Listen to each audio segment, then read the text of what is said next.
So we're waiting for critical mass here.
Welcome.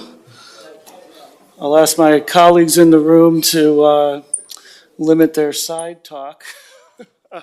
So welcome to the Supportive Housing Services Tri-County Planning Body meeting.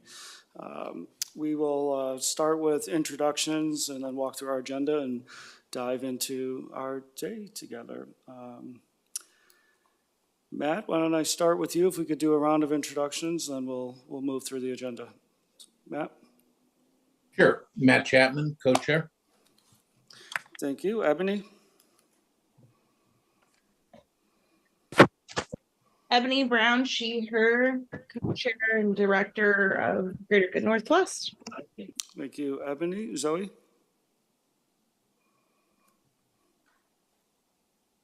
Hi, soy Copiano, she, her, ella, Housing and Stability Director, Community Action, Washington County.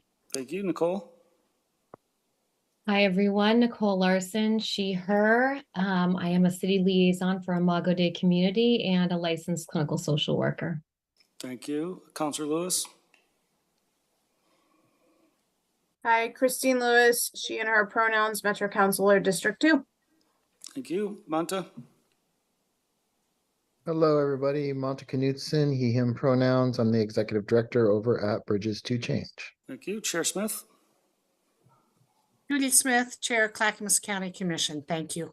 Thank you. Let's go to, so see the note, please, for Chair Harrington. We'll promote her up. Jesse Adams?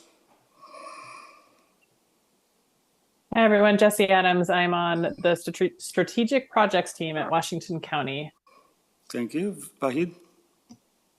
Good afternoon, Vahid Brown, he, him pronouns. I'm with Clackamas County Housing and Community Development. Thank you. Ariella? Hi, everyone. I'm Ariella. I'm with Kearns and West, and I'll be developing the meeting summary today. Thank you. Let's come into the room. Mike? Mike Liu, he, him pronouns, Fubon Shopping Center. Steve? Steve.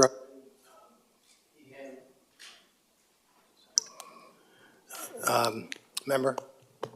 Thank you. Giovanni?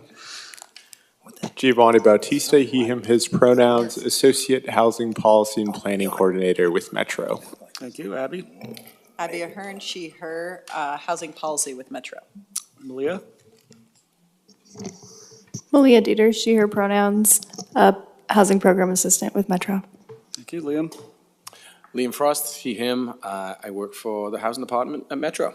Thank you. Patricia? Patricia Rojas, she and her pronouns, Housing Director for Metro.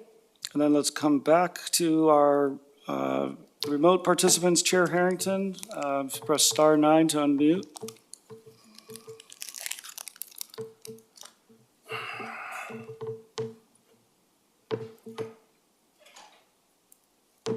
Chair Harrington, if you are hearing us, I think you have to press *9 on the phone. That will unmute, and then you can introduce yourself.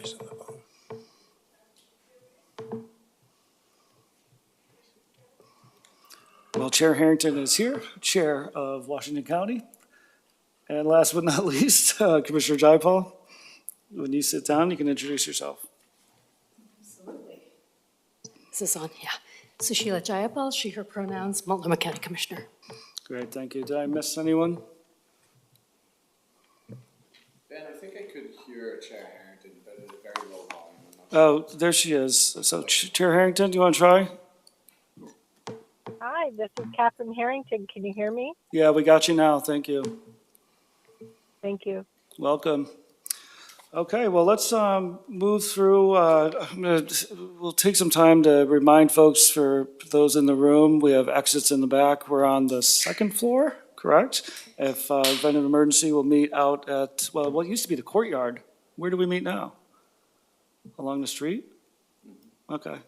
See you on the street if there's an emergency. Follow Liam if there's an emergency. There's also, this is my moment of every time, there's a defibrillator. Not bad. Also in the corner of the room here. We're gonna, I'll walk through the agenda. Can we pull up the slides and we'll review the agenda together? And then I'll pass it to our co-chairs to move us through our meeting summary. So go to the next slide, I believe. So we'll, as we always do, we'll create some space for public comment. If those are in the audience, you can raise your hand to get in the queue. I don't believe we got any written public comment, but if there are folks that would like to offer input to the group today, you can raise your hand now, get in the queue, and we'll call on you when we get to that part of the agenda. We'll hear some staff updates from our Metro team. And we did create a little bit of space. I know we covered a lot of information at our last meeting, particularly the data discussion that we had. So we wanted to create a little bit of space if there's any follow-up questions or points of clarity that folks might have. And then we'll be joined by Dan Cole out of Multnomah County. And this is building off that data conversation to look more deeply at the HMIS and a discussion of some of the opportunities and constraints that exist and help us imagine what a future might be. We'll create some space as a part one of a several-part conversation on the Regional Investment Fund. Again, sort of akin to what we did last month. This will serve as some grounding and foundational collective understanding for our body as we move in that conversation going forward. And then we will close out and adjourn by 6 p.m. Any questions on the agenda?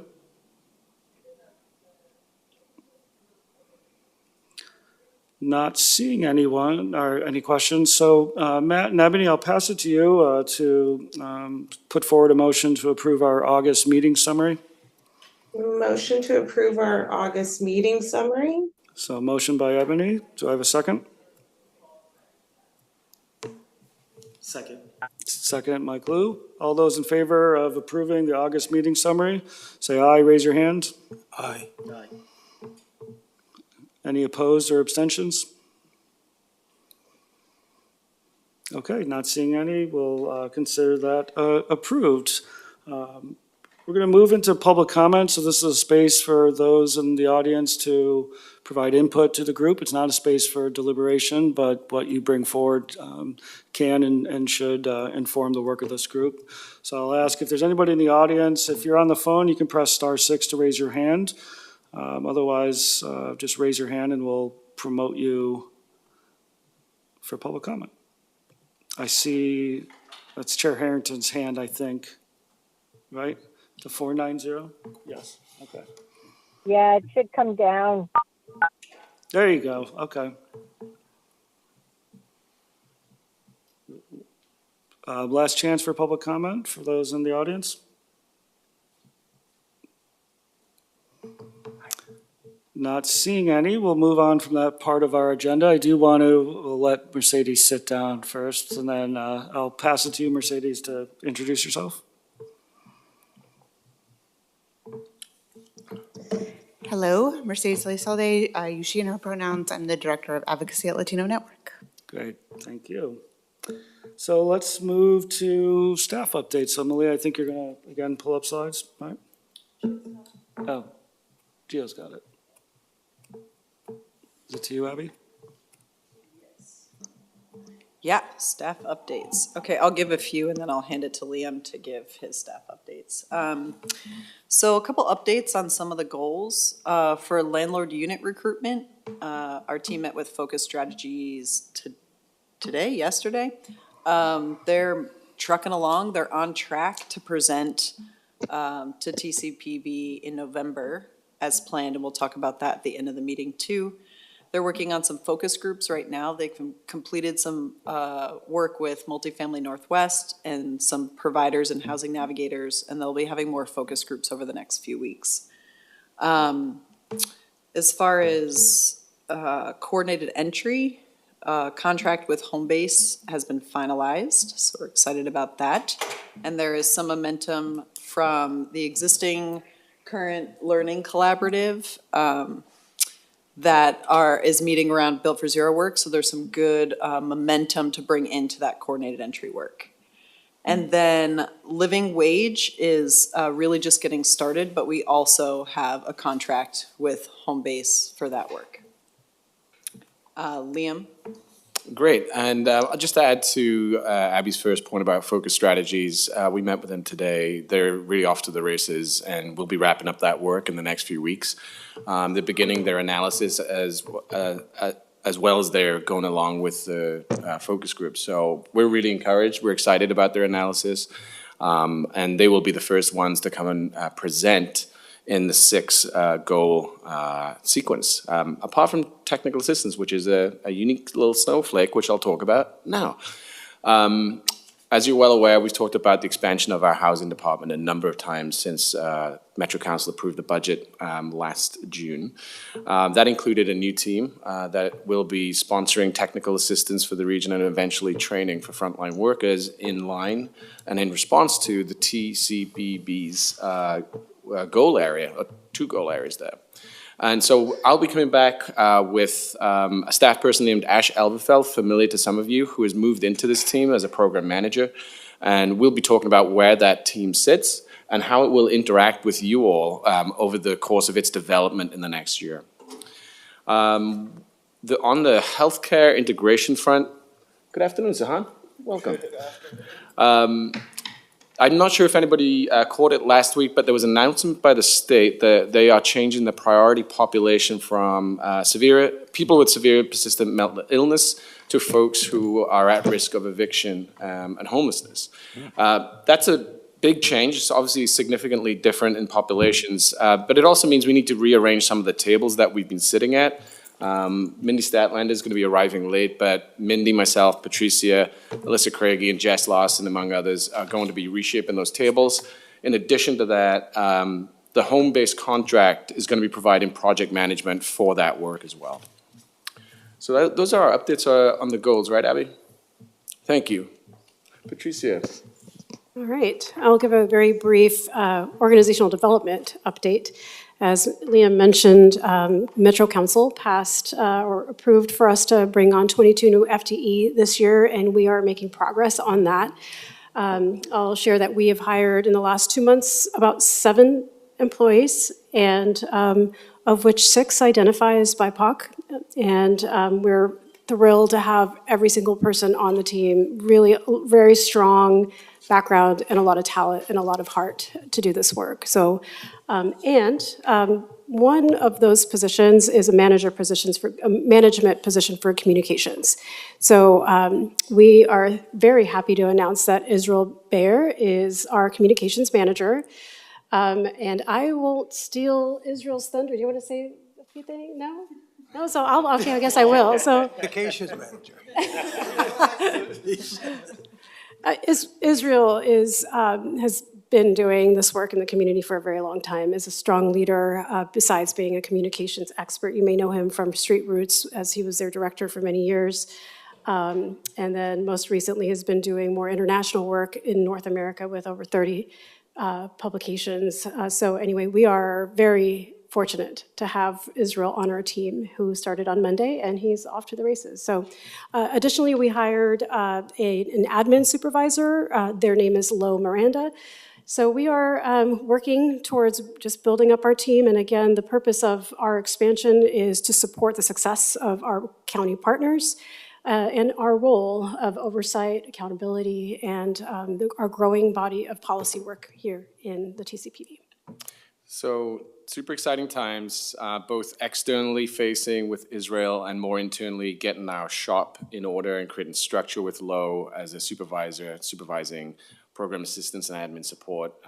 It just means we're going to be able to do a lot more work, more effectively. One other piece too I wanted to mention is that we still have a vacancy on this committee that we are recruiting for. We reformed or revised our recruitment process some months ago to create the same kind of recruitment process for all 3 of our committees at the Housing Department. The Affordable Housing Bond Oversight Committee, which Steve co-chairs, the SHS Oversight Committee, and the TCPB. So what we're really trying to do is have folks apply into a rolling pool so that when a vacancy appears, we're able to go back to that pool, get in touch with folks to see if they're still interested. So I just want to request of you all to pass that along to folks who you think might be able to contribute to this committee.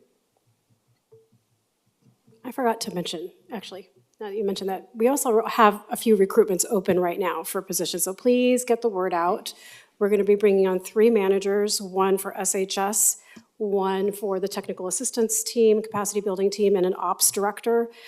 So folks, if you know folks, please send them our way. We also have a couple of principal planner positions open, one that will be working very closely with Emily Lieb and the policy team to work on a regional state of housing report, as well as other strategic projects. And then we have a data lead that's open as well. So that would be really responsible for developing a data framework for the housing department, but more specifically, working with partners on SHS data framework. So please pass the word along. Yeah, Steve. Yeah, exciting news. Welcome, Israel. Great addition to the team. Just a couple of questions from the staff reports. In the work on landlord recruitment, is the consultants, are they looking at models from around the country as well? Yes, all around the country.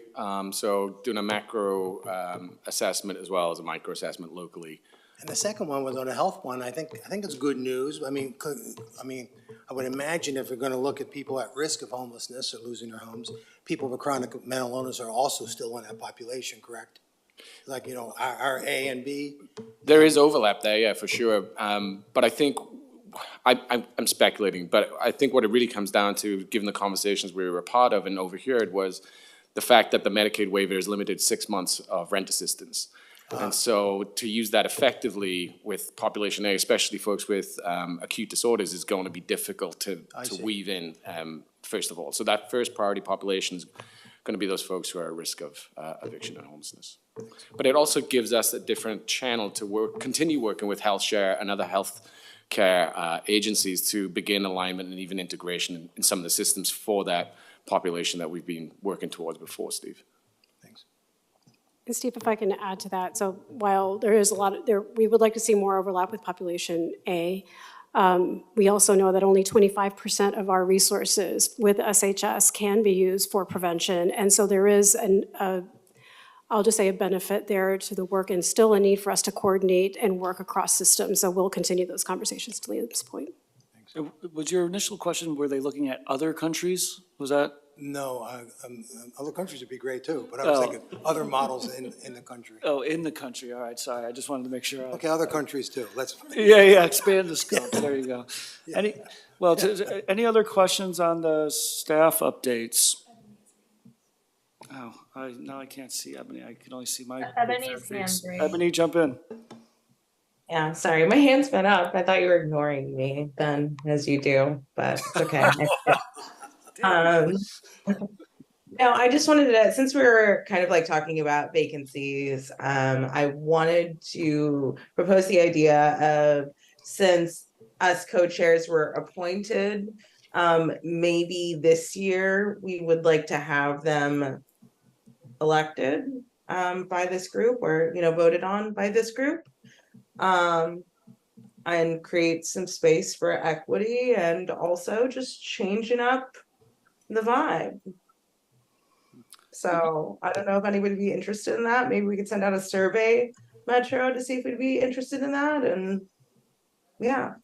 So I don't know if that's the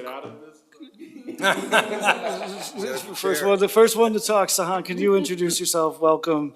Thanks for joining. Good afternoon, everybody. Sahan McKelvey, happy to be here with you all. It was like first one to talk is first one. Do you want to speak to, because that's a structure, it's a philosophical and equitable question, I think, in the way that you framed it, Ebony. Do you want to talk about the kind of the structural pieces? Yeah, thank you, Ebony. But first, I'll just say thank you for your leadership, and still here, and Matt. Yeah, both of you, thank you for your leadership, and I'm glad you're still here doing this job. So just want to be clear about that. But I do want to bring it back to, there is a council component here, and so what would be helpful is just to kind of hear from the committee, process-wise, what sounds like a good process that you're feeling like you're being heard and inputting in for your representation for co-chairs. So that's what comes up at this point. Liam? I think to extend Patricia's point and to Ebony's request, we can absolutely put a survey out. We do a survey, I think, every month following up the meeting. Hans laughing. But that would be the optimal vehicle to get that input. But as Patricia says, I want to reiterate that we want to be able to work with our Metro Council to get their expectations. But it's probably also good timing. In the TCBB charter, I believe that there needs to be a review on an annual basis at some point. So I'll go back and check the charter as well. But thanks for raising that, Ebony. And again, I just want to echo Patricia's thoughts. You and Matt have spent countless hours with staff, and it hasn't always been easy, so thank you. So it sounds like we can do some follow-up for further conversation. We can include this in the survey just to get a sense of where folks are at. Structurally, you got to work through council. Right now, it's been an appointed position. Ebony, I appreciate you raising this as both a distribution of leadership and being able to provide opportunities for others to be able to lead. And I imagine it's not just TCBB, right? It kind of crosses all of the parts of this work. Yeah, Patricia? Chair Smith put a note in the chat to please check the charter, and we will, absolutely. Thank you for the suggestion. Yep, thanks, Chair. Any other thoughts, reflections, comments on staff report, or reflections on that last comment?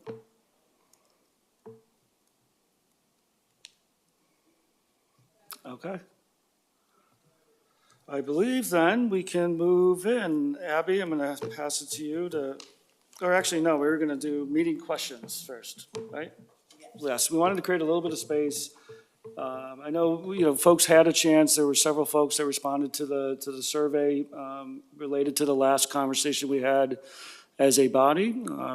In the limited number of responses, it did demonstrate that folks left with more information than they came in with, which was a positive thing. Did want to create some space, though, if there were any follow-up questions or reflections from the discussions that we had at our last meeting.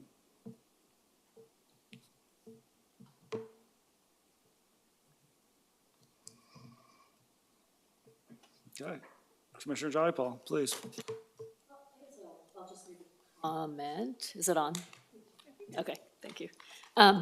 Which is, I thought it was a lot of really, really good information. It was long enough ago that I can't remember whether I had questions coming out of it. But I think the next piece that we're gonna get, what I'm really interested in is, okay, where do we go from here? I felt like that was really good context setting.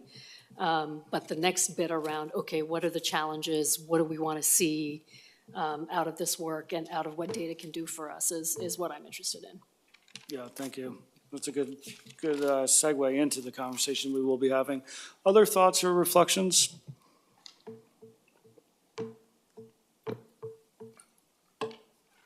Okay, not seeing any. Abby, you want to introduce Dan? Sure. Welcome, Dan. Dan Cole is here from Multnomah County IT to talk to us about some exciting developments around technology and that Multnomah County is leading. Take it away, Dan. Is this thing working? Is this how this works? Yeah. Keep going. Okay, yep.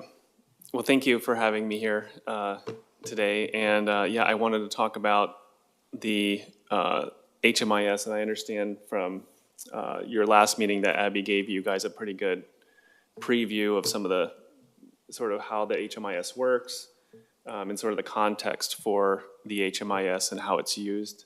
And so I am gonna backtrack just a little bit to kind of give you a little bit of a background. But we're at Multnomah County, we're doing some work to do a strategic analysis on the HMIS and to start doing some planning work around the technology infrastructure that supports the homeless services system. So that's some work that we're taking on right now. And the reason that I'm here from Multnomah County, my role there is as a portfolio manager in our IT division.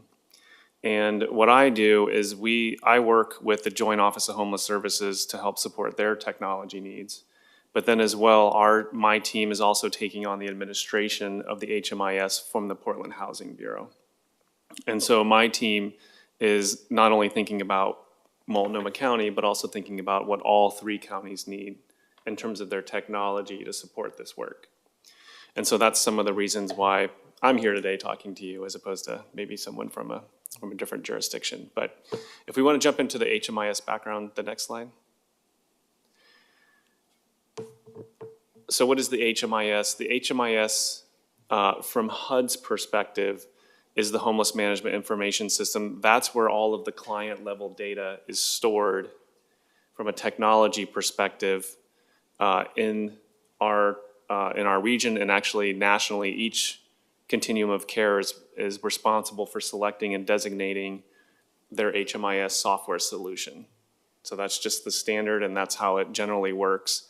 It's for data collection, reporting, and reporting back to the federal government about the activities and related to those funds.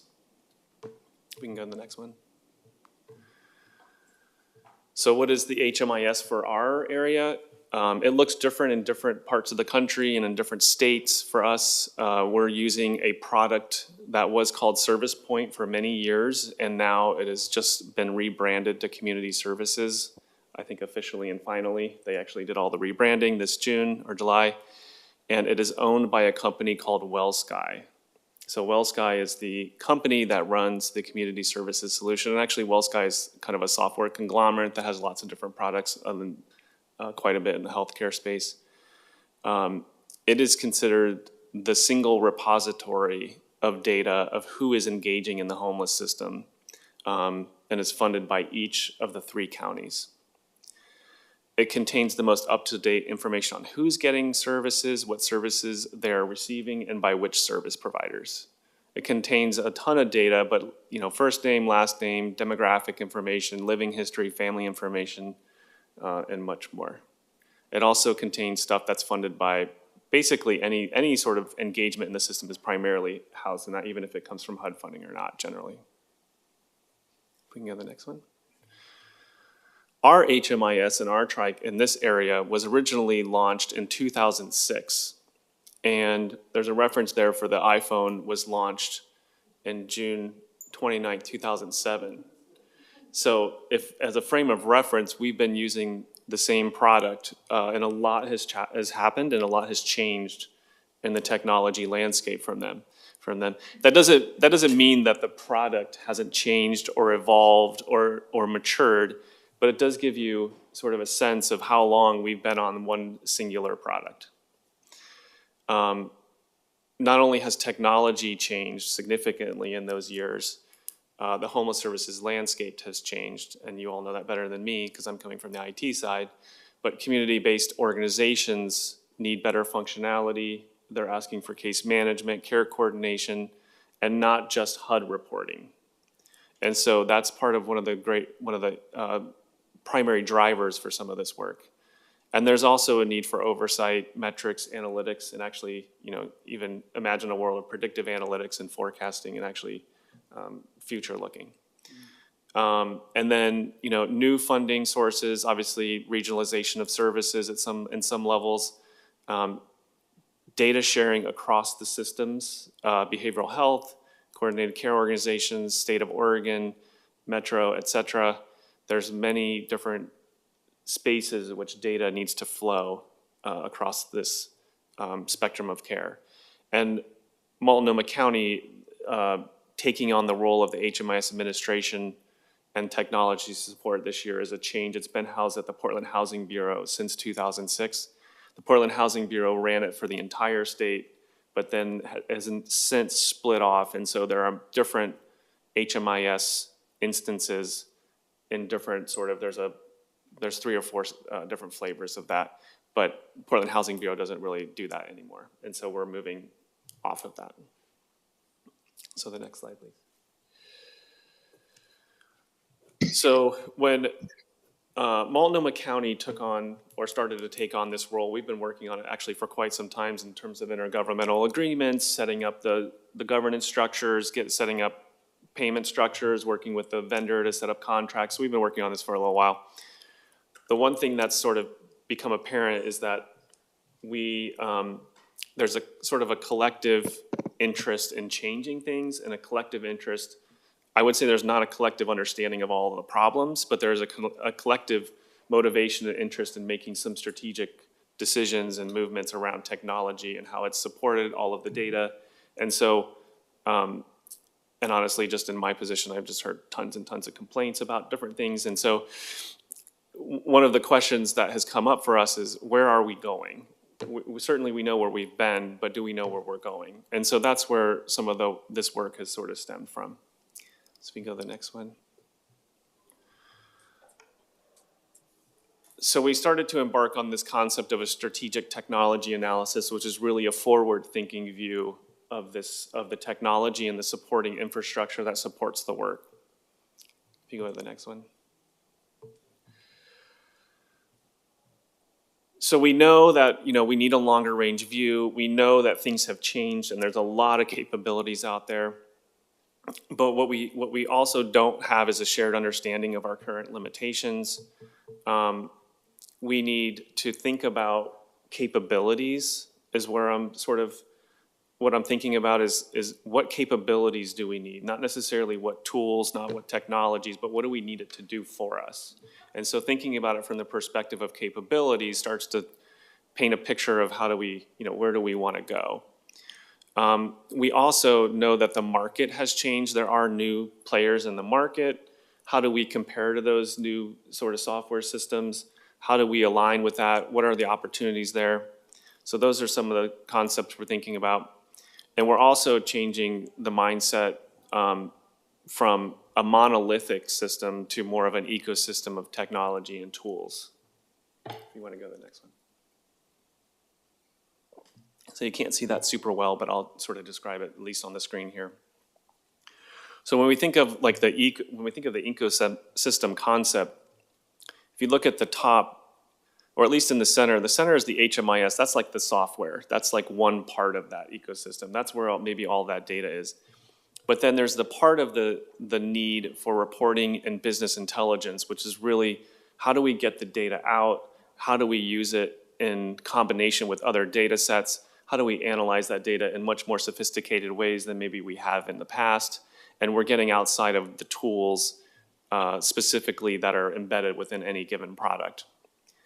When we look at the area about service delivery tools, we start thinking about maybe referrals or care coordination or what kind of tools, outreach, point of care or site, at the site where people are interacting with people who need services.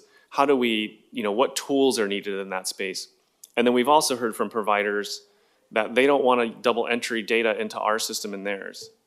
Can we do integrations and data exchange? Can we create platforms that allow data to move between the systems, maybe either whether it's in a community-based organization, whether it's in the behavioral health setting, how can we move data in and out of our system? And so each of these spheres or circles here has different needs and capabilities, and so we're thinking about them holistically. Maybe we have a great product, or at least a good enough product compared to the market, or maybe we only need to build out these other areas. Maybe the product is just fine. Maybe maybe there's a product that covers a bunch of these areas that we could explore in the future. We don't know the answer to those, but we're certainly interested in understanding where our gaps are and what we're looking for. You want to go to the next one?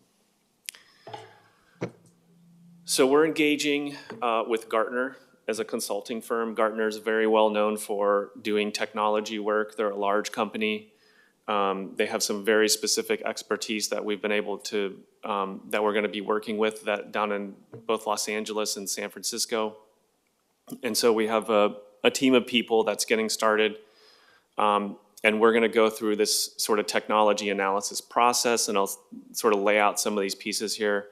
But primarily it involves stakeholder interviews, going through and understanding what that, various levels of engagement to look at providers, the provider community, different agencies, funders, policy makers, what are all the sort of needs, because they're different at different levels. What the policymaker needs and what the, person at a point of care needs are very different. And so we want to sort of understand that. And then we want to have a market analysis which looks at what are the products out there, what are the vendors, what are the key features, and then getting some cost estimates. And then we want to sort of understand the gaps of where we are today and where we want to be. And then sort of setting that into a strategy and vision for the future and a roadmap of how we get there. Do the next one. Thank you. What does success look like for us? Next one, please. It is really, having a technology strategy, that incorporates all these needs, but is future looking out 1, 3, and 5 years out. And so what does that mean? Where do we need to make intentional investments? Where do we need to where do we need to fund? And a lot of these will take time to implement, so we need to start making those plans now. And I think we also sometimes run into the problem of sort of chasing the greatest, shiniest thing instead of really thinking, where do we want to be and what things fit within that framework. And then, of course, we ultimately want to provide tools that that improve the delivery and outcomes of the actual homeless services landscape. And how can we do that through technology, and how can we support the actual, lives of individuals? So that's where we want to be. And I think I might have one more slide there, but go ahead. Is there any more? That's it. So for next steps, some of the next steps really are around, we're engaging with the consulting firm. We're sort of launching that project. We're identifying the key stakeholders who will need to be involved, which is going to be a pretty big list. And then sort of going through that process and getting those all lined up, probably kicking off the formal, we've sort of soft launched this, but the formal kickoff probably happening in 2 to 3 weeks out. And then it'll take probably a couple months to do that analysis work. So probably end of November to December timeframe, hoping to have a report out of where we want to, of that work. So That's it. that's all I got. Good job. All right. Well, let's open it up, maybe for points of clarity or questions that folks might have on what Dan just presented, and then we can move into a conversation on kind of what's top of mind, what's coming up for you, opportunities, constraints. Mike, let's start with you. Probably more just for clarification for me. You mentioned this system's been in place since 2006. Is that for Multnomah County only, or did Washington County and Clackamas County, were they around the same time when the Housing Bureau decided to step away? Did everyone use the system starting in 2006, the current system? Yeah, I don't know the exact sort of how each county or group rolled onto it, but yeah, they've been on that same system since 2006. All of the entire state was managed through that one. Through the Housing Bureau up to 2006, but after 2006? Up until- Starting in 2006. Yeah. Oh, everyone was on the same system, okay. And they only started splitting off, I don't know, Abby probably knows this, but yeah, 2019, they started splitting off, so. Okay. And that's when Multnomah County became the HMIS administrator for the We're region? still in process, so Still in process, we're probably a month or two out from making that switch, but it's imminent. Okay. Thank you, Mike. Other questions for clarity, thoughts, reflections, comments? Yeah, Mercedes. In the stakeholder process, are folks who are currently experiencing homelessness who have to turn over all of this data going to be part of those conversations? I don't know that we've planned for that exactly, but I mean, it certainly, could be part of the process. Yeah, I think it would be well worth making some space for that, because I think without that, I fear one of our solutions is just to ask people more questions, right? And just put more paperwork in between people and the services that they need, which ultimately won't achieve some of the goals that you've identified there. Obviously, there's things that we have to ask as part of just HUD compliance, but I also know that the desire for data is absolutely insatiable, and we should take account the people who have to carry that burden. Yeah, thank you for that, Mercedes. Thank you. Matt? Yeah, well, first off, I want to pile on to Mercedes' comment, which I think is absolutely on track. And so two questions kind of related. Have you gotten to the point of identifying what kind of methodologies you're going to use with the stakeholders? And I'm thinking about things like the lean analysis and Kaizen events and things like that. I'm very familiar with Gartner. I think the world of them. I think you've made a really good choice there. But have you gotten to the point of whether they're going to guide those kinds of processes, which are very intense in terms of stakeholder analysis and all that? So let me start with that one. Yeah, I don't know what their methodology would be for the interview process, but that's certainly a question I could ask Gartner. We didn't kind of get exactly into those details, but something I could follow up with for sure. Okay, that'd be great.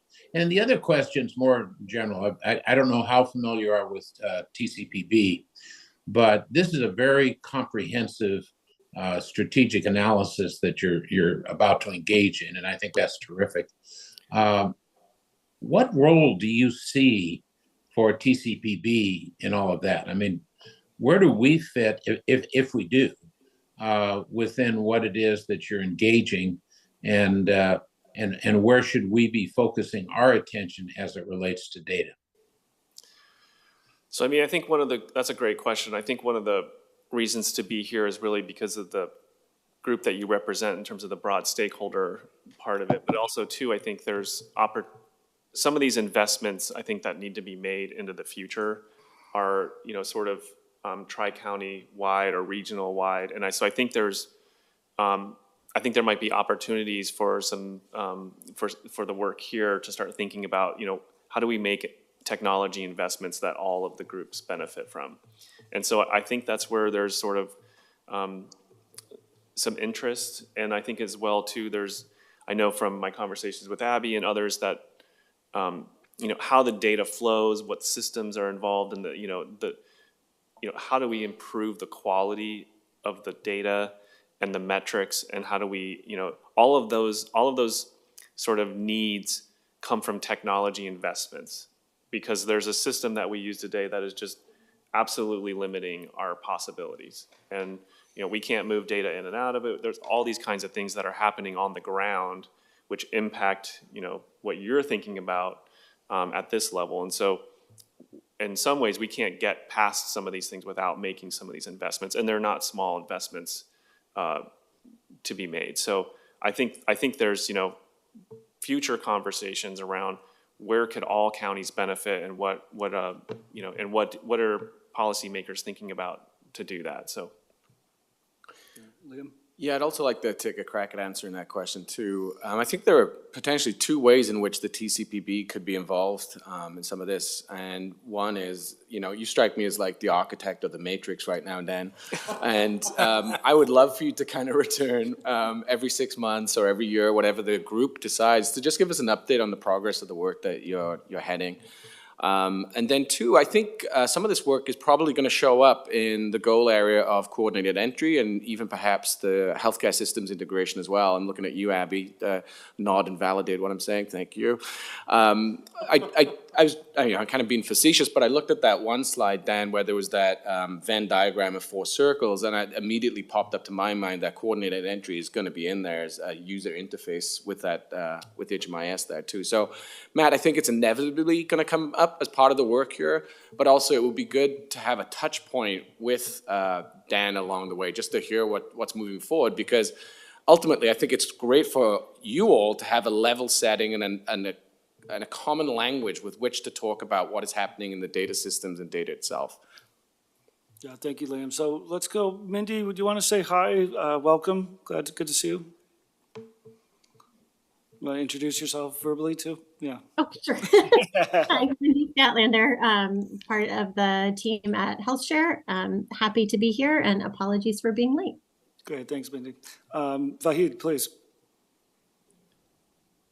Thank you. Yeah, thanks for the presentation, Dan. I just had another comment or thought. The Coalition of Communities of Color has done their Research Justice Initiative. It's done some excellent work with Clackamas County in our coordinated entry system, but also looking at HMIS and how it's utilized, and with respect to advancing racial equity and ensuring that our data infrastructure and how we utilize it to as a backbone for coordinated entry activities is taking into account the needs of communities of color and et cetera.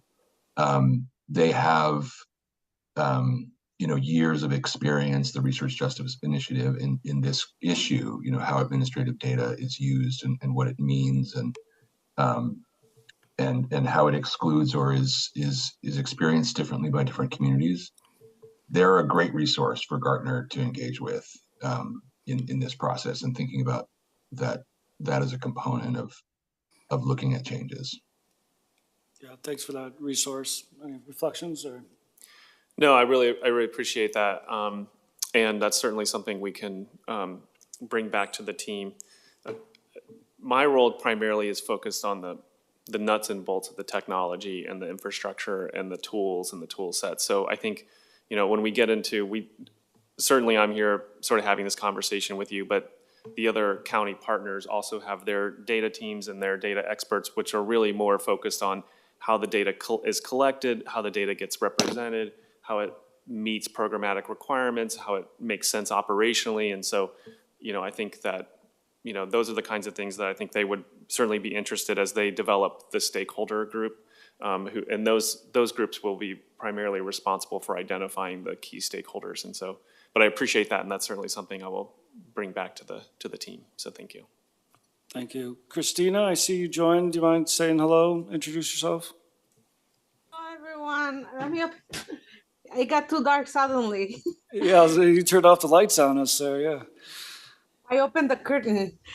Hi, everyone. My name is Cristina Palacios, she, her pronouns. And thanks for your patience on me being late. I had a doctor appointment, but I'm here and looking forward to working with you all. Thanks. Thank you. Liam? I thought Matt might have had another question, that's all. Yeah.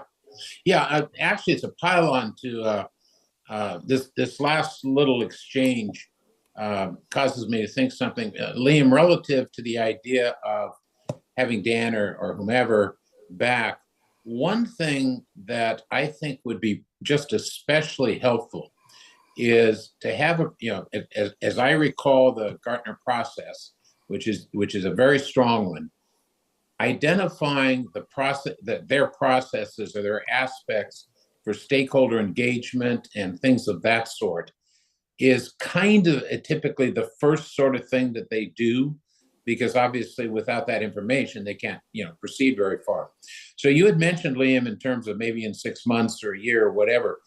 My suggestion is to invite them to present, and maybe it's a presentation by Gartner, I don't know, whomever, once they have their stakeholder plan identified, because I do think that's an area where the members of the TCPB, because we have so many different stakeholders and kinds of stakeholders represented, could be potentially very helpful. And getting the stakeholder stuff right at the beginning, in my own experience, is just, it's so important. And if you do get it right, things really can go well. So I would encourage trying to have that scheduled once, if it's, and so maybe it's 3 or 4 months from now, I don't know, but I think that could work really well. Think about Liam. Yeah, we can certainly work with Dan in Multnomah County, given that Gartner is one of their vendors, and to see if that's possible in the future for sure. I think that's a great idea. Great. Thank you, Matt. Mercedes?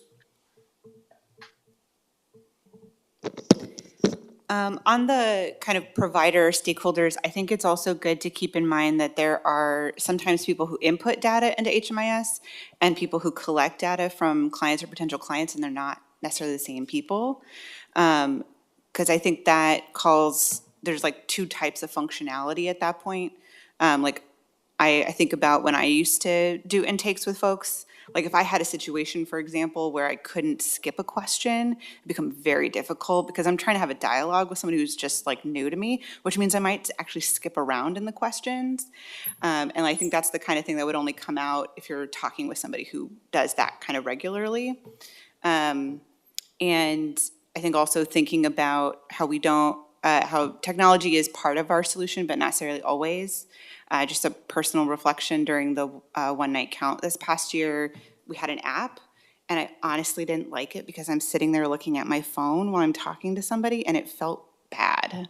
Even though that means that my data is being collected like really more concisely and is immediately in the system, and that's a great technology solution, but it felt like a not great people solution, right? And so I think making sure you get both of those perspectives is going to be helpful. And then I wanted to clarify, because I think I heard you say that the kind of other piece about how we analyze that data isn't necessarily part of this. This is more about the kind of platform itself and the structure of that.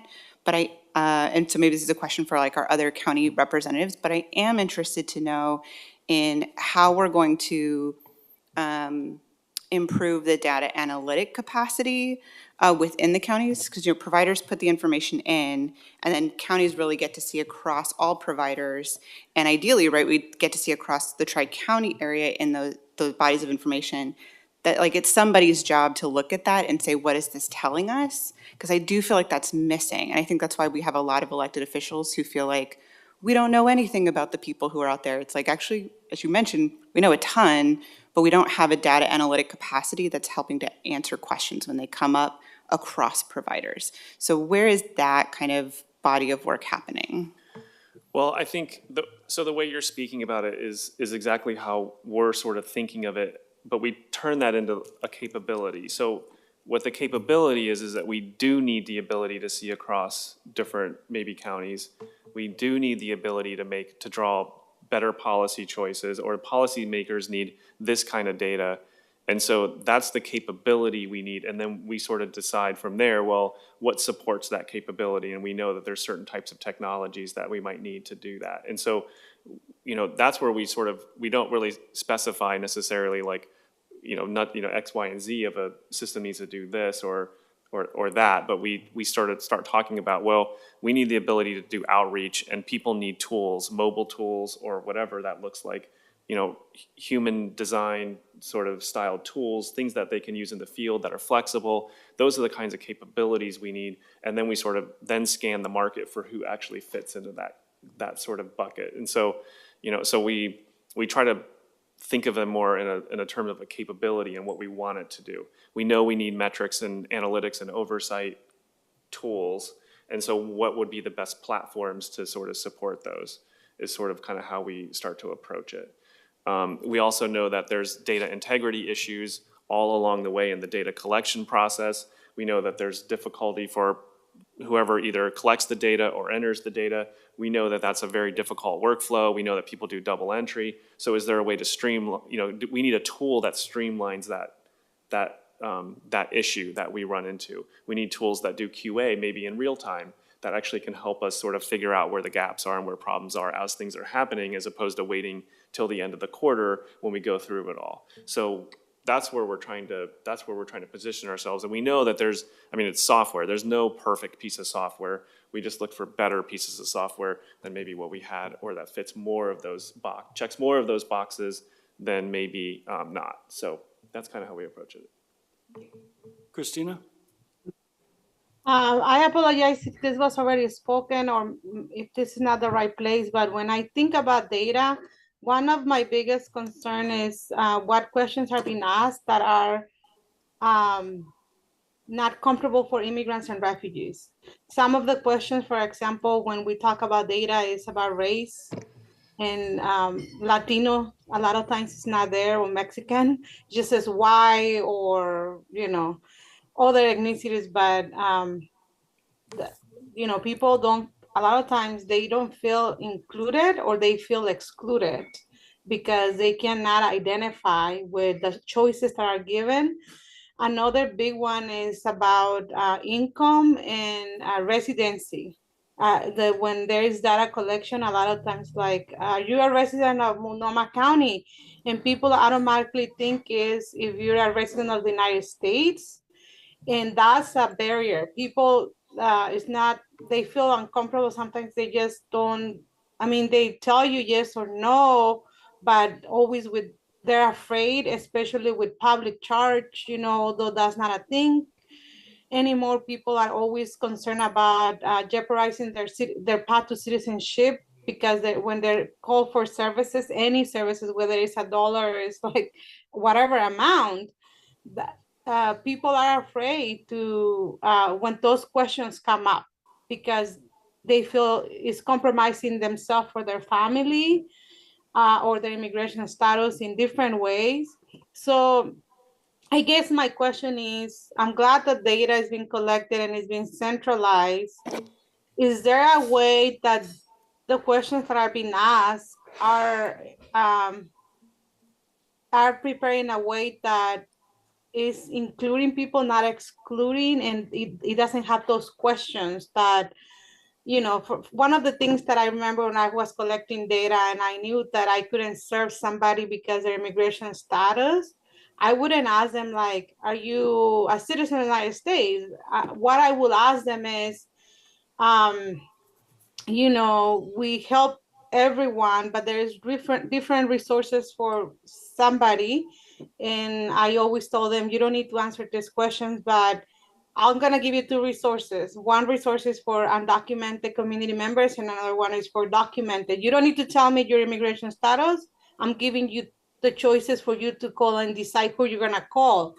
That was when legal aid services were needed. So I guess my bottom line here is when collecting the data, I would like to see what data or what questions are being collected and how are there not being a barrier for the community to be able to access the tri-county services. Thank you. Abby, you want to jump in? Yeah, Christina. Ooh, that was loud. Sorry. Thank you for that question and for your focus on immigrant and refugee communities. So to get really specific to start, the first thing you mentioned was the question about ethnicity and race and the way they break it up in the HMIS system and how complicated that is to answer. In the 2024 data standards, that's changed and they're combined into one category now. That's race and ethnicity, select all that apply.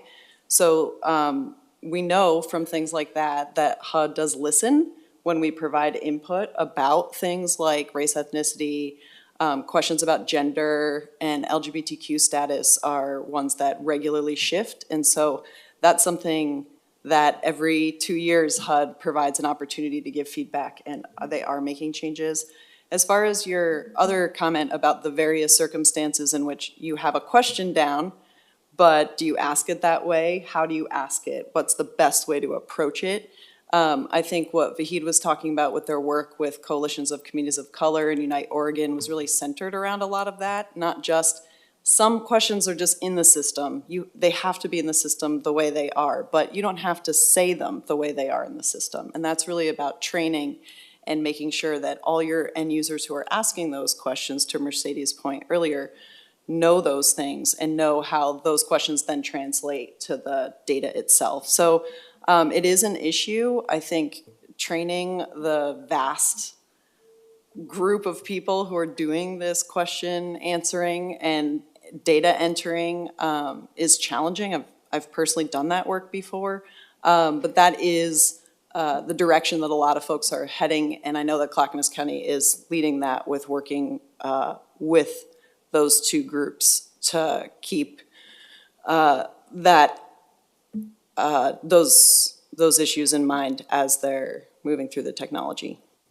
Okay, thanks, Abby. Let's go, Commissioner Jayapal. For the stand, I had a chance to get a preview, but there's more that's sticking the second time around, so I appreciate it. I guess one question that relates to Christina is on the data gathering, is the scope of what you're doing and what you're doing with Gardner, does it include determining what kinds of data are going to be gathered? You talked about, capabilities and then figuring out what the technologies are and the tools are that get you the capabilities. Is that determining what we're gathering, is that at this stage or does that come at some other stage? Yeah, that would not be part of the analysis, would not be the type of data. And I think that would be very much heavy into the programmatic sort of nature of things, and we wouldn't really probably go there. I think a lot of it's sort of prescribed by HUD. I think a lot of it at some level, but that would have to be a different body of work for sure. Yeah, clearly a piece is prescribed by HUD, but I think there's, to Mercedes' point, there's a desire for more data. I think we need to be clearer about what we mean by more data. But I think it seems to me that we're going to want more than what HUD asks us to gather. Like that's, so I think what I'm hearing is there's some later stage of this process where we get to that.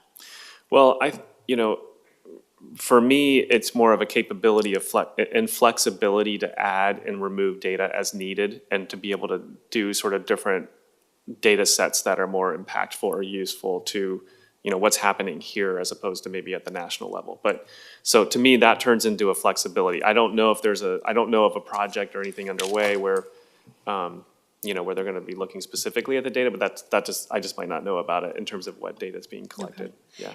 And then just a comment on sort of this body. I I would say more frequently than 6 months or 12 months out. I think it would be great if this group could could hear from you or from Gardner once you've got a report Yeah, or a absolutely. preliminary report or something like that. Great, thank you. Thank you, San. First, thank you for that presentation. I never heard the origin story of Service Point, that it was older than the iPhone. I started at SCI in 2011, and I did hear a whole bunch of times, because I wasn't in housing at the time, that Service Point sucks because it was created for housing, so all these other programs that we have to use it for are no good. So I heard that, but I didn't know the whole origin story, so thank you for that. One comment just quickly I wanted to say just to you. People are always going to call and complain, so don't think that you're going to create something great and then we're not going to do that. We're going to call, you're going to get all the complaint calls anyway, no matter how good it is, so just wanted to set that expectation. But then to some of the points in the conversation pieces that have already come up, just wanted to add to that. Mercedes talked about the difference between who's collecting information, who's entering information. And we talked about the questions and how they can be framed and some of the differences with that. And to that point, I don't think it does matter what the questions are, but it matters a lot more who's asking them. And if there is a difference sometimes that especially our direct staff feel in people who it is my role to collect information and people who it is my role to help provide a service to somebody. And a lot of our direct staff feel like the people who feel like it's their role to collect information are interfering with my ability to provide a positive service for somebody. And just want to say that there shouldn't be anybody whose role is not to help provide a collective positive service to somebody. If I'm a data person and I have an insatiable desire for more data and I want all the information I can get, my ultimate goal still should be, I want this information so that I can ensure that people are being helped in a positive way, not just so I can get more information. And I think that needs to be an ultimate driver for all of these conversations. And that divide, how can we narrow that and ultimately eliminate that, where there isn't people who want to help and people who want information. We all want to help, and we want to be able to use information as a means to do that. Yeah, and I think that's part of the shift away from, it's not a HUD reporting tool anymore. It's starting to, it's the shift away from that mindset to a mindset of, it is about service delivery, and then the data comes in whatever form it comes, and we collect it and we can get it. So, if you're a community-based organization, you're not maybe double entering it. You're just using your system to provide services. We're getting the data on the back end, and then you have it available for decision makers and policy makers who want to look at the macro picture of what's happening out there. And so that's exactly right, is that we want to shift that focus. It shouldn't be about reporting, but it can be about care coordination. It can be about, linking people with other services and how does the system interact with each other, and taking that mindset shifts the technology focus and what tools we need in the technology landscape to support that. And also I want to add that our desire for accurate and comprehensive data also we need to make sure that it is not a, what do I need to make myself look good function, but it is a, how can I move people forward positively function. And that's hard sometimes when there are always going to be voices that are looking for ways to make us look bad. And it's easy to get caught up in, I need to combat that. How can I use this data to make myself look good?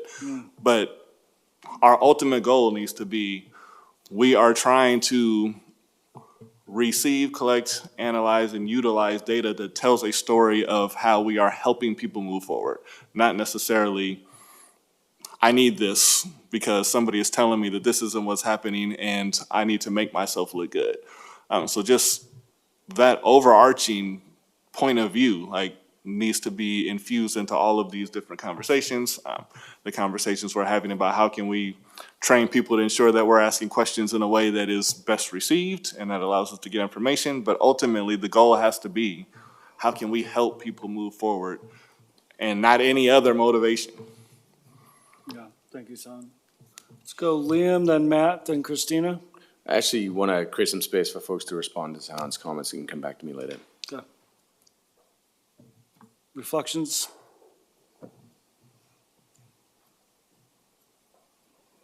I did see a lot of deep head nods Deep head nods. in the virtual world. Well, I mean, I think the means to the end, right? I mean, like, why are we doing this? For what purpose? And staying centered and focused on improving people's lives and not just, and I like the way it's a reframe of what we're even talking about, right? It's not just data collection and reporting, but really in service of, right?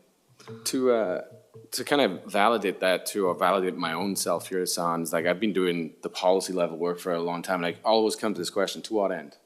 To what end is that idea going to advance somebody's well-being, or remove obstacles, or create permanent stability and happiness? Like, to what end? Always, right?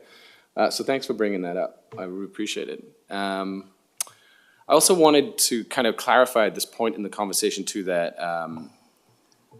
As the commissioner knows, but maybe nobody else does, but Dan represents Multnomah County's IT department. Dan's in charge of building structures, and when I was kind of facetiously saying he's the architect of the matrix, Dan is kind of like pulling structures together, but the data points themselves, that's a different conversation. And, you know, it'd be interesting to know, Dan, how you are interacting with those data point conversations, both within the joint office, but now also with Clackamas and Washington counties, since HMIS is, well, as always, but we'll be very focused on the tri-county folks. So I'm just wondering about how that ecosystem will pull in those data point conversations. Yeah, I mean, so the data managers at the joint office, Clackamas and Washington counties all meet and talk about sort of that topic of data collection, reporting, how the information is actually getting reported out. And they, you know, work together very closely on that part of it. And then I work with them on sort of the tools and what they need to be able to do that work effectively. And so that's where we, you know, started talking about this kind of work. We're also talking about significant investments in just the overall sort of that bubble of the data infrastructure, like data and analytics, what that data infrastructure looks like. How do we get the data to be useful, getting a little bit more advanced in what we can do with it. So my role is to support them in their data analysis and analytics work that they do every day, and they have teams of people working on. So that's kind of like a differentiation in terms of roles. And I do not architect anything. I do work in IT, but I don't touch computers to build anything. So just so you know. Did I lose order? Were you chiming in on this or going in a different direction? Okay, well, let me go in order. I think it was Matt, then Christina, then Commissioner Jayapal, then Patricia. Matt, we can't hear you, though. You're on mute. That might be better, or not. So in terms of this last conversation, I think it's a particularly important one, and it illustrates something that I hope we continue to consider, and that is that there are multiple components. So Dan represents the technology component, but the conversation has all kinds of implications for technology as it relates to what kinds of questions and what methodologies are used in asking the questions and whether the questions are moving people forward. So my hope is that in addition to the scoping and stakeholders as it relates to the technology, there will also be conversations sponsored, whether it's by Metro or by the counties, I don't know, but sponsored around these issues of how do we go about asking questions? What questions can we ask? And then to make it even more complex, we need to recognize it's not only that HUD requires certain things being asked, and that is what it is, but it's my understanding that in terms of the HMIS system of record, it also requires that pretty much all the data we collect winds up in that system. So there's a separate issue, and I may be wrong in terms of my understanding of the HUD rules, but there's a separate system issue about what about data that a particular provider who's providing services, which is what kind of triggers it, is collecting, but it's not necessarily something that would want to be in the overall HUD system. I don't know how that all works, but that's another area where I think conversations and a lot of listening to stakeholders is essential to what it is that that we're engaging in. Good, thank you, Matt. Thoughts or reflections? Let's go, Christina. Yeah, I have two things. I have to admit that the comment about the questions are the questions and it depends who asks them. It didn't settle with me because I believe that we need to present questions that anybody can ask without having to be creative for getting or not having the right training. Because we train a lot of people, but we cannot assume they're gonna ask the right question the right way. So I think having the questions be screened ahead of time and tested and, you know, and work on them so they don't feel invasive is a must do. Another thing that I explore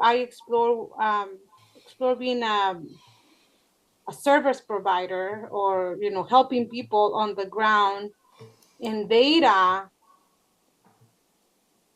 I kind of like what Mercedes was saying, you know, when you're providing services, data becomes to me the last thing.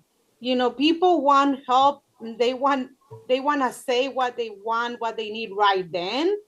But then a lot of times we have a system where like, well, but if you don't answer 20 questions, we cannot move forward.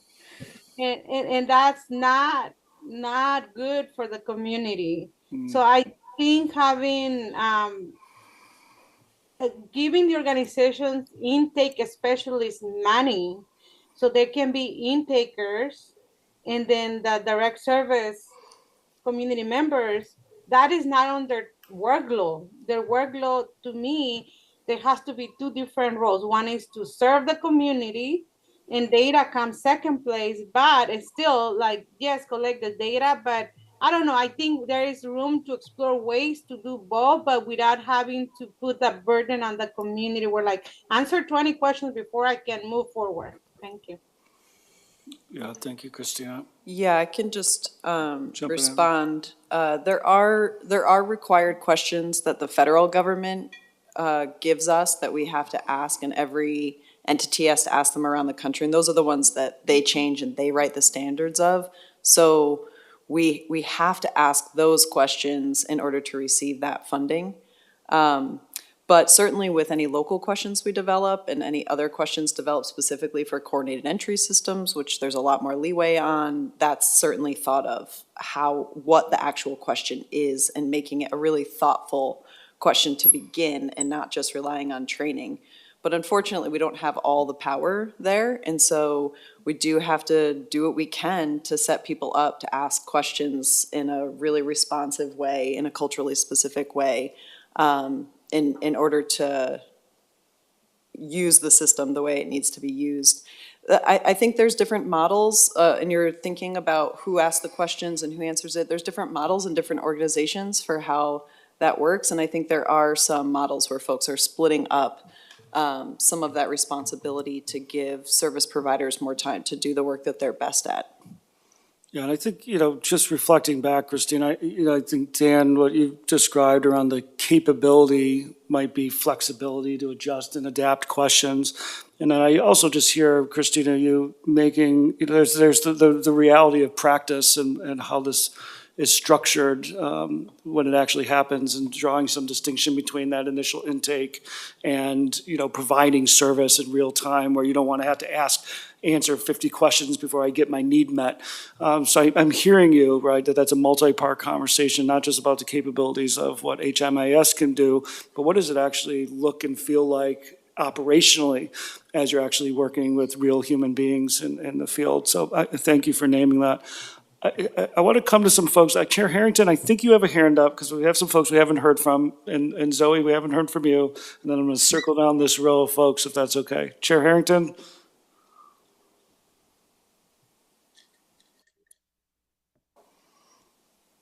If you're talking, we can't hear you Can you though. hear me now? Oh, there you go. Yep. Can you hear me now? Yeah, we do. Okay, great. Thank you. I'm going to have to leave the meeting at 5:30. Just so you know, I pre-positioned myself for the second meeting I have to go to in this time slot. So first of all, I have assumed that this was a presentation about the approach you're taking to seek a better HMIS system for the longer term, and that ecosystem you described as opposed to our one and only one opportunity to provide feedback. Am I correct in that?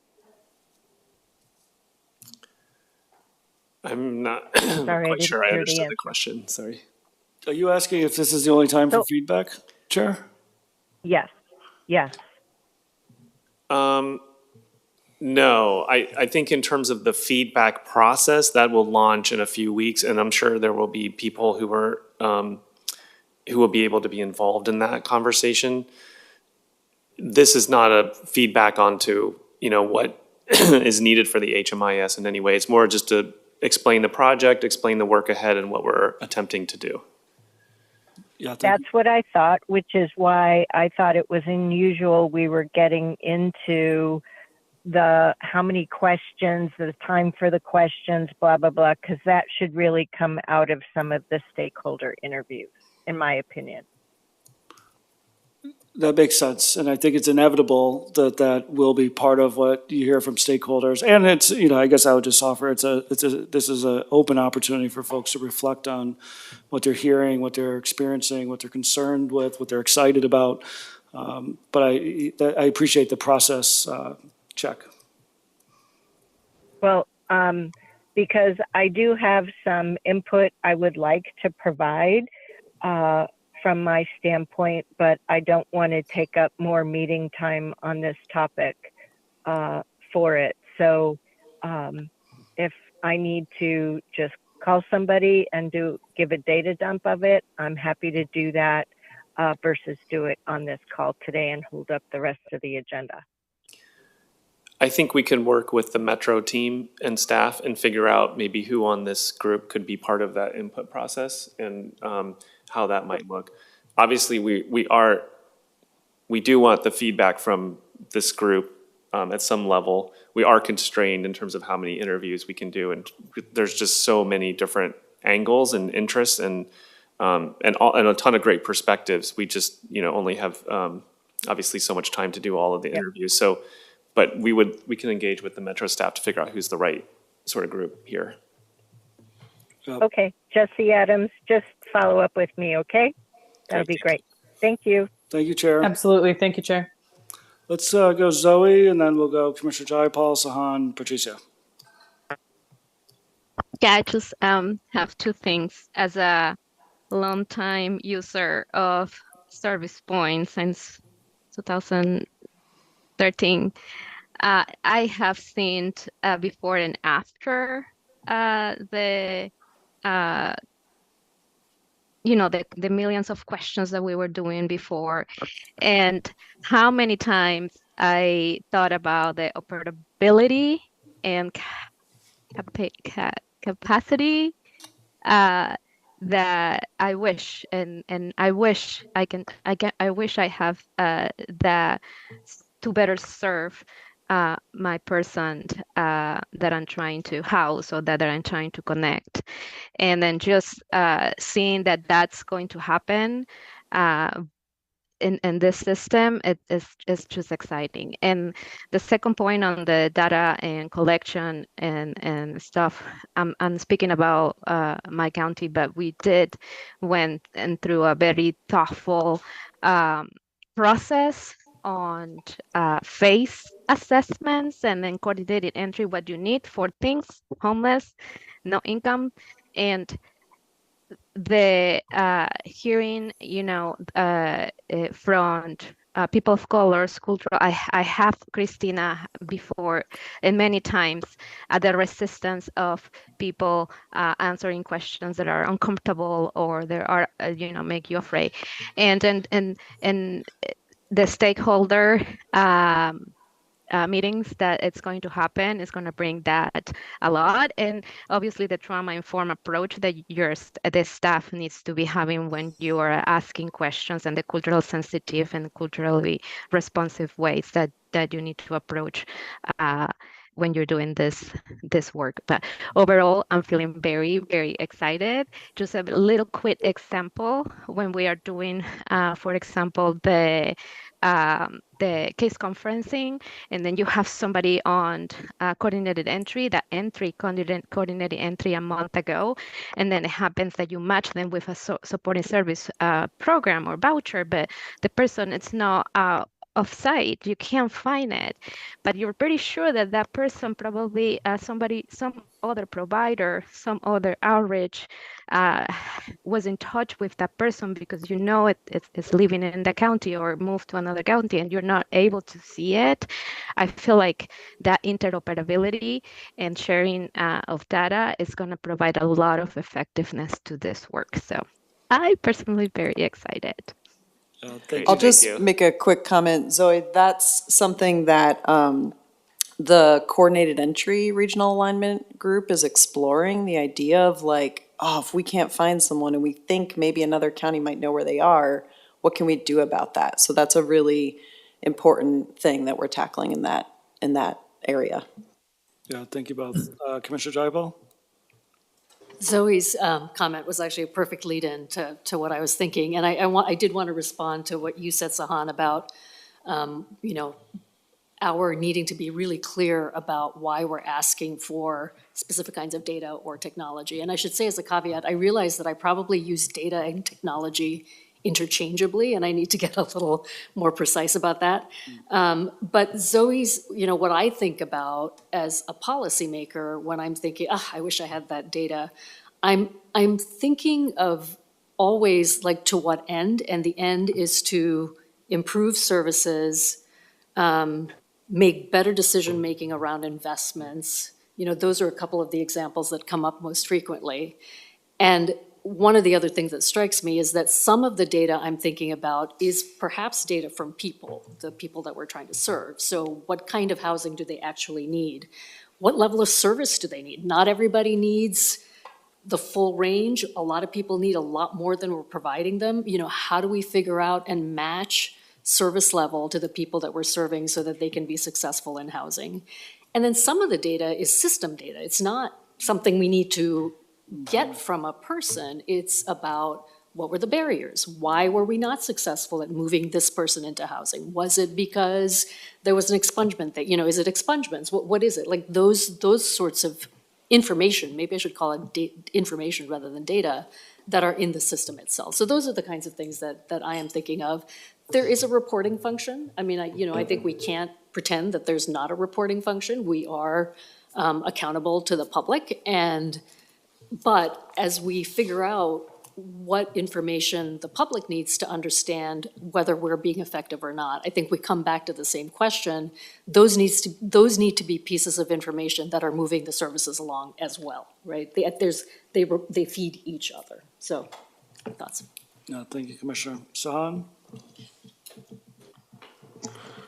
I'm sure our agency is not the only one that's having a lot of these kind of conversations right now, just around how can we move our data beyond reporting, and how can we utilize our data to provide better service, to tell our story better.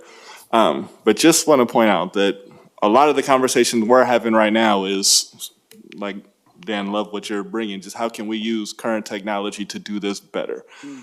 And part of the conversation that we have often is the entities that know the very most about us hardly ask us any questions.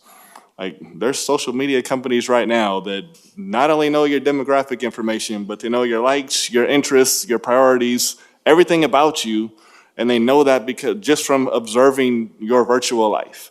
And I don't want us to create a Big Brother data system, but I do want to point out that getting to know somebody is going to be the best way to get information about them and to be able to figure out what their needs are, what their barriers are, what is going to be the best way to help them move forward.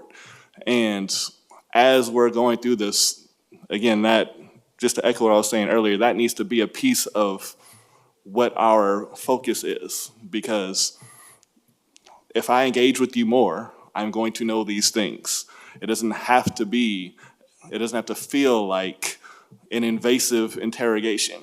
It can feel like I didn't have to do anything. You just know me. Like, social media knows us without having to do anything. All I do is observe you. I just know you. And the more we can build that into this, I think we will be able to get information that provides an easier path for the communities that we're serving to get that to us, and also we'll get better information. Yeah, thank you, Son. Let's go Patricia, and then Mercedes, and I'll do a time check because we're at our time here. Thank you, Sahan, for bringing it home and back to people. I appreciate that because it is ultimately why we are all here. I just wanted to share an observation, which is, thank you for the presentation. And what you're hearing is what you're going to hear more of when you start, whatever that process might look like, that engagement. And so while the process that you presented and the goal is technological in nature, it will necessitate this kind of conversation. And so I just wanted to raise that, whether the data, like kind of this meat of the work lives within the structure of the work that you're launching in Multnomah County or not, we need to have a home for it that does see it. And so I think that there is a need for almost like a parallel process or connected process where this kind of work happens. And I will just say this is just a taste of the kind of information that you're gonna get. And I think this group is also rich in that information. So I just wanted to name that, I just don't wanna lose it because what we're talking about is technology. And there is this, because it is, again, you're talking about capabilities to do particular things. And we're talking about a system that is focused on people. How are we more responsive to the needs of those we serve, to those doing the work, et cetera? We're gonna need to have a space, a lateral space that's able to input into that. So, and Commissioner Jayapal, you've mentioned a couple of times, talking about the need to do data mapping or just kind of some of that exercise. I think that dovetails here. And so while I would not saying we should do, I want to just, mapping can mean a lot of things to a lot of people. I just want to name that. But it's just clear to me that we're going to need to create the space to do that work too. And I think there's an opportunity for that for TCPB as well as for the community more broadly. Yeah, thank you. But thank you for your presentation. The last thing that I've started thinking about, and I think it was in this conversation about we're shifting some perspectives. I think it's also good as we get into the stakeholder process and thinking about how to change things is that we also remember that a lot of these systems were built to give us objective reasons to tell people no, and to create a divide between those who deserve services and those who didn't, to limit services to communities of color in particular. And we're building on top of that because we can't, it's the federal government's thing, we can't really take it apart, but I think we have to remember what we're building on top of and how what we're building on top of does not serve all of the goals that we all just said in here, which is maximum services to people. And Sahan, what you're talking about with social media made me think about it even more because that's trying to get us as much as possible. Our homeless response system has been about rationing help to give people as little as necessary, right? And we're changing so much of that, and we're trying to get out of that scarcity mindset, and we have to make sure that our tools that we're using don't keep us in that mindset and don't perpetuate that limitation. It's like you dropped the mic.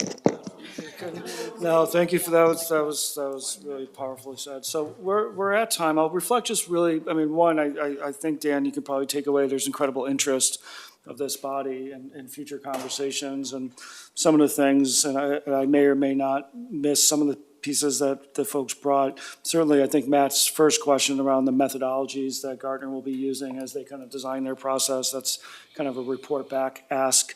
I think there was an ask to review the stakeholder plan, so as that is developed, to be the opportunity to offer feedback, reflection, kind of identify pitfalls, possibilities.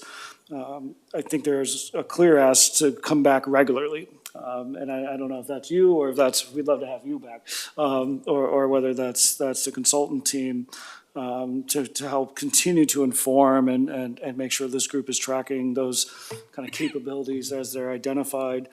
Yeah, I don't know if this is a follow-up, but just really honing in, both with Mercedes, where you just left us, but Sahan and others who really talked about the human element of this work and the real-world application, and just making sure this group has opportunities to contribute there. And then I think the other question, and this will be a nice potential, I guess, segue into our next conversation, is just future investments. What will this region need to invest in the type of technological capabilities that will kind of get us closer to that means to the end? So anything that I missed, or any last reflections before we move to the next part of our agenda? That was a dynamic conversation. Thanks, Dan, Yeah, thank you for being having here. me. Appreciate it being here, and look forward to our future conversations. Awesome, appreciate that. Thank you. Okay. Thank you so much, Dan. I'm passing it to you. I was like, who's introducing Liam? I'll do it myself. Yeah, please. Thank you very much. I do want to make a point about this last conversation. It really feels like, from a staff perspective, you all are really starting to exchange and be curious, and coming to these conversations with humility and coming away with learnings that it's really wonderful to see. This month is exactly a year into the business meetings of the TCPB, and I think the progress of the culture of the committee has gone a long way, and we're about to head into a new chapter of the work of the TCPB, and that's kind of what I'm going to be talking about, because I think the last couple of months have been pretty briefing heavy for you all, and there's a reason for that. One of it is staff have been working with consultants and counties to figure out how we move this work forward. That part is wrapped up, but more important, it's been important for us to get you oriented into the work so that you're all speaking a common language, but also into the process. And we're going to talk about the RIF and to begin today, and then over the next couple of months. And we're kind of doing this backward, these briefings backward. Usually when you start a committee, you really ground people, you orient people into the work and into the processes, but you all really wanted to get out the gate real fast, and there's nothing wrong with that. We all went along with you. And so we're kind of doing this backwards in a really unconventional way, but I kind of like it. And as you recall, this committee decided following the selection of the 6 regional goals back in May, Metro staff went to work on identifying consultants with the right skill sets and experience to submit to the TCPB analysis and recommendations for making those goals a reality. The next step after that is that the counties will be working with our staff to come back with an implementation plan that will include a program description, timeline, metrics, and budget. Each of the goals will have that eventually. The first step will be focused strategies and their work around identifying units in real time for folks to be placed in the housing as fast as possible. You heard about some of that update earlier. They'll be coming back in November with staff and county staff to present that analysis. So over the next 3 meetings, as I said, we're going to be discussing the RIF, and it goes by many names. I think originally it was called the Regional Strategic Initiatives Fund. That's its official name. A lot of folks call it the Regional Investment Fund, but for the purpose of this conversation, I'm going to simply refer to it as the RIF. We're going to have a 3-part series. Today's part is going to be focused on where did it come from, what's the point, and what are the guiding documents, what are the legal requirements that we are working within. Next month, we will be returning with the county staff to talk about the fund itself, what it looks like, what the counties have been spending the funds on so far. And then the third one, we'll be talking about how do we get to actually implement the RIF together, and how are you all involved in some of that. As we move into the slides, Gio, I have to issue a disclaimer. I'm going against every single rule of presentations, or my rules of presentations. It's extremely text heavy because what we've done here is copy and pasted from the relevant documents. Let's go, Gio.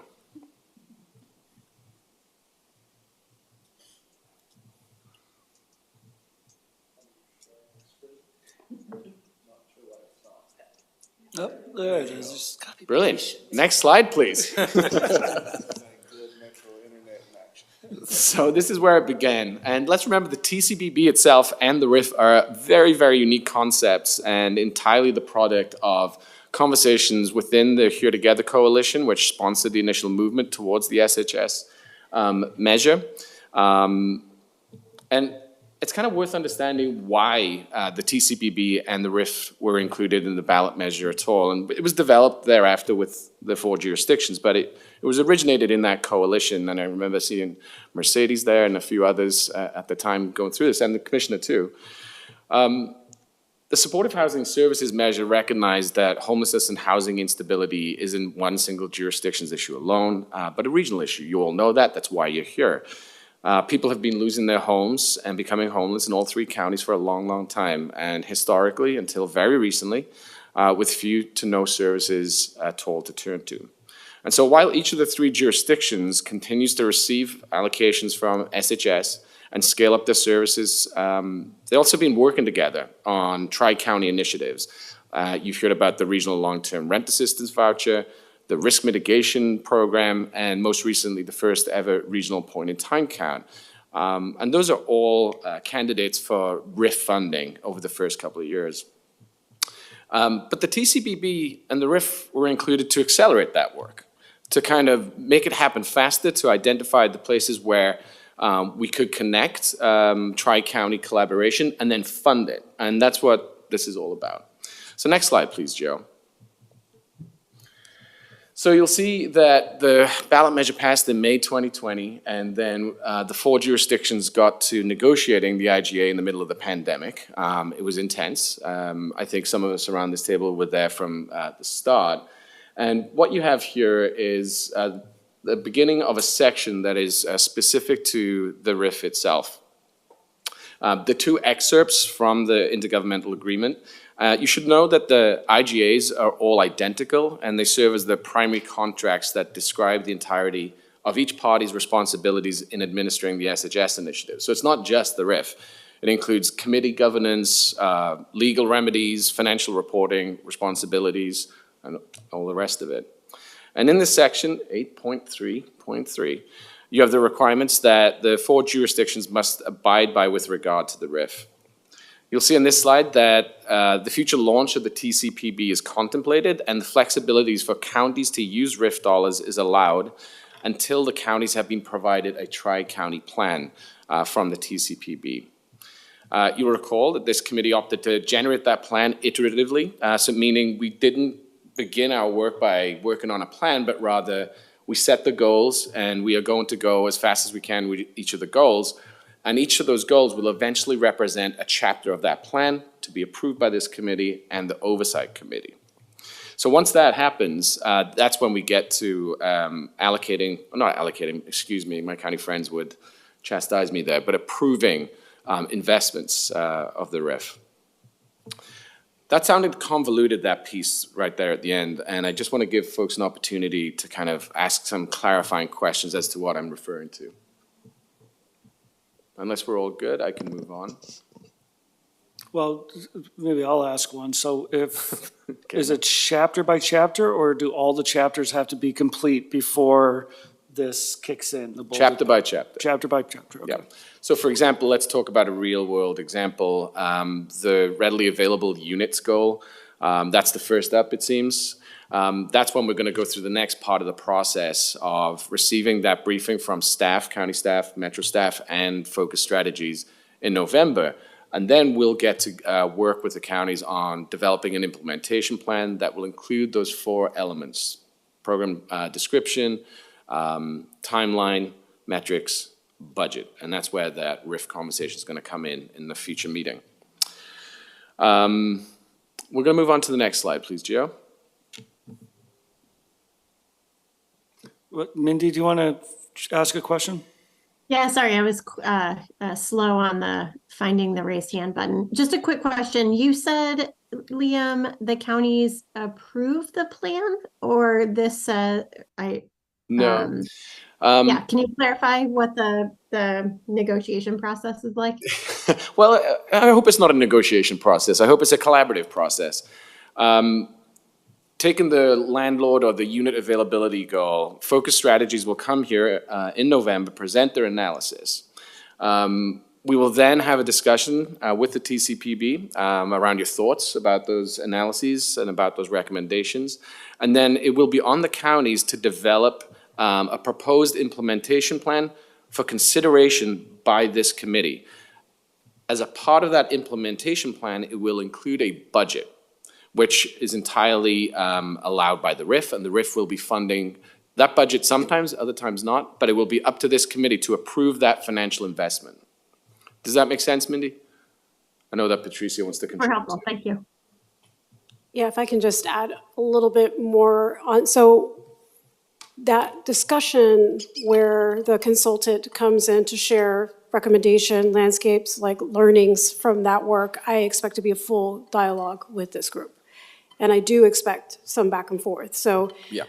I almost imagine it as like there will be some, I mean, it could be that there are option A, option B, option C. I'm not sure what they're going to come back with, but I'm imagining that there is a conversation based on what their findings are with this group, which we have kind of more directionality to which then there is work based on that that's done to develop essentially an implementation strategy or plan, if you will, on how to accomplish wherever it is that is landed. Does that make sense?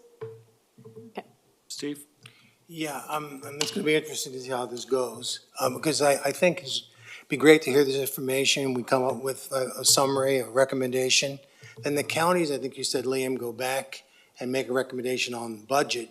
Is it the 3 counties going to do their own thing, or is the idea is that we look at something where all 3 counties invest in something?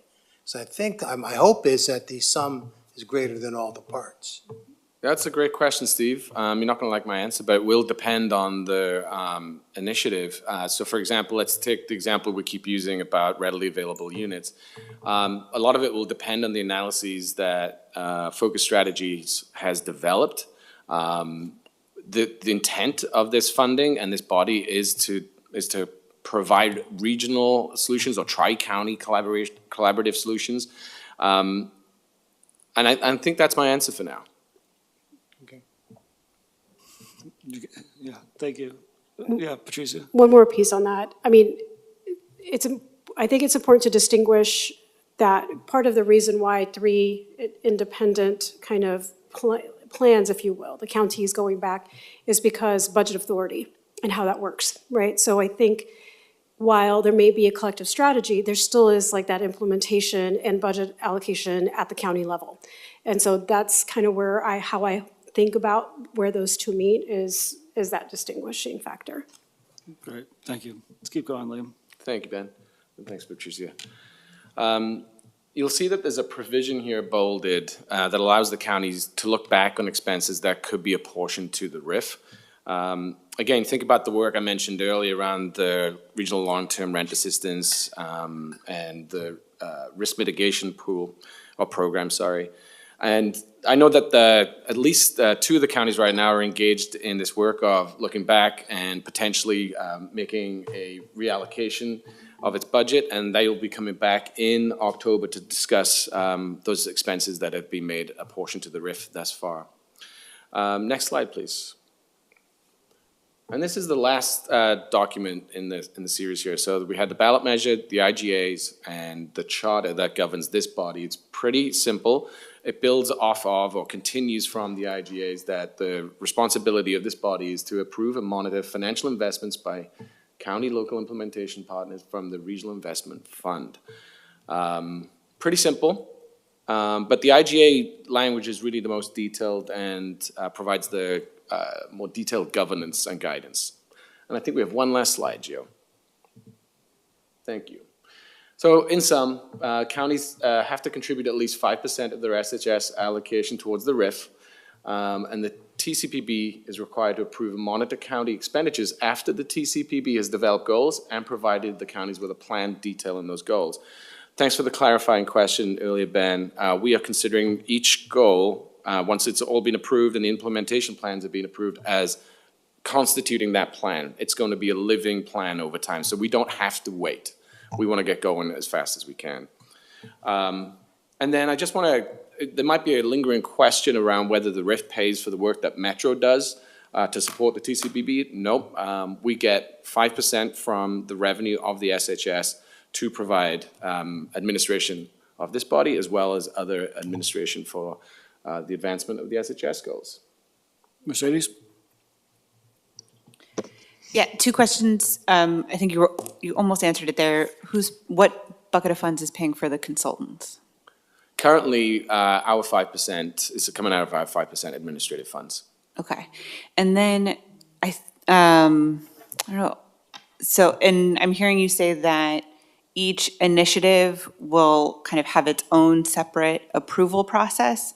So my only concern there is if one strategy impacts another, we're then not really taking that into account. And I also want to share, I think, Steve's concern with like, if each initiative is also going to have each county doing something separate, then we're again not really doing it regional. So just have, I don't know if you have any reactions to that, but those are just some concerns. To your first question, I think that's a serious consideration for this body. And you're going to want to ask a lot of detailed questions of the counties. It's not just strategies overlapping, but budget itself. That's another consideration for this body. And that's when you're going to really sink your teeth into some of this. So a lot of that will be put back on you, Mercedes, and your colleagues around this table to ask those questions of the counties, to come to a decision that you're all comfortable with approving those investments. What was the second question again? Sorry. I was just, I think, going back to what Steve had asked, it's like if each initiative is also going to have 3 separate implementation plans, and so we're not actually doing a regional thing, each county is doing something separately under the same regional banner. I can say that we're expecting one implementation plan to be presented to the TCPB. Patricia? I just lost my train of thought. Give me a second. So, yes, and to the latter part first, you know, I think it's important that in that conversation when the consultants come, or however that conversation gets brought to the TCPB, that we're having that kind of conversation. And I think part of what I'm hearing you raise, Mercedes, is like centralization versus regionalization. That could be a part of a conversation. I think topic by topic, it will vary, but I think that's exactly the type of conversation that I'm expecting when you hear or see the findings of the consultants' work. So I think there's room for that, A. And then I think of the budgets that would come, I mean, it's a budget framework. And so, because I wasn't expecting every expenditure to be, that's not what was envisioned here. But it was envisioned to be somewhat fluid, right? So it should be seen as a living document. I think that to your point of if as we roll things out, we might find that there are relationships, there are push and pulls between things, or that changes need to happen. There will be, I don't want us to think about any of this as static documents, but as documents that need to be able to be responsive to what we're seeing. So I think that there will be opportunity for the committee to have meaningful conversations as we go. Again, as you'll see how how things are being rolled out and implemented. But from this beginning, this early stage, really it's looking at, having that opportunity to have a conversation with the counties based on what we hear from the consultants on, again, how do we maximize our goal of reaching regionalization? And I think, again, part of what I'm hearing you talk about a little bit is centralization of maybe some things. And I think that could be a part of the conversation. I kind of want to just reiterate my earlier point, which is we're turning a page onto a new chapter here, and your participation is going to look different. Those meaningful conversations, as Patricia described them, Mindy described them as negotiations. But this is where the partnership with county staff and program staff is really, really going to matter. And the building up of that trust over the past year, I think, is going to count for a lot. We are going to do our absolute best to structure the conversation so that we can yield the best results for everyone. But again, I want to encourage folks to start thinking about the mindset of what is it you need to know so you can start thinking about the decisions that you're making down the road.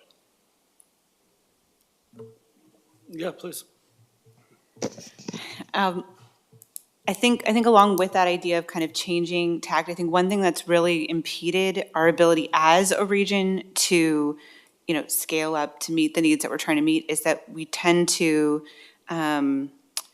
build our implementation plans like one funding source at a time. And I think I'm having a worry that we're repeating that because that's the muscle we know how to use. And so I don't necessarily know if it has to be like centralized, but like, let's challenge ourselves to build those plans different and to think differently about how we can work with each other. And if it's like, well, the budget office says it's got to be that way, well, let's go back and ask why. And like encourage the counties to do that work internally as much as us also asking those questions when we're being given those plans, right? Because it would also be like so hard to sit here and look at a plan that's been built over months and months and all of us just like totally tear it apart and send people back, right? I don't think that's going to be fun either. Thank you, Mercedes. And I think I made an extremely vague comment earlier in response to Steve's question, and that was about the use of the RIF itself and the approval of that. I want to go into a bit more detail about really what I meant there, and that is there are going to be goals, and I'm thinking specifically of living wage. If we get to the point where there is a recommendation and a plan, there's probably not going to be enough money in the RIF to cover that, right? There's going to need to be, by virtue of the cost of it, to be, I hate using the term braided, but I'm going to use it here. There's going to have to be some braided funding and some work across lines to do that. I think when I answered Steve's question earlier, saying it depends, there are going to be some simpler, more basic things that we perhaps can fund exclusively with the RIF. Perhaps with this landlord unit availability piece coming up, it might be appropriate. But for each one, we're going to have to look and identify whether there is a threat of creating something in a vacuum that will upend because we didn't consider the context of the process, or what other strategies are in place, or what other funding sources could leverage that even further. So I completely agree with you, and those are considerations that we should be raising early on. Steve?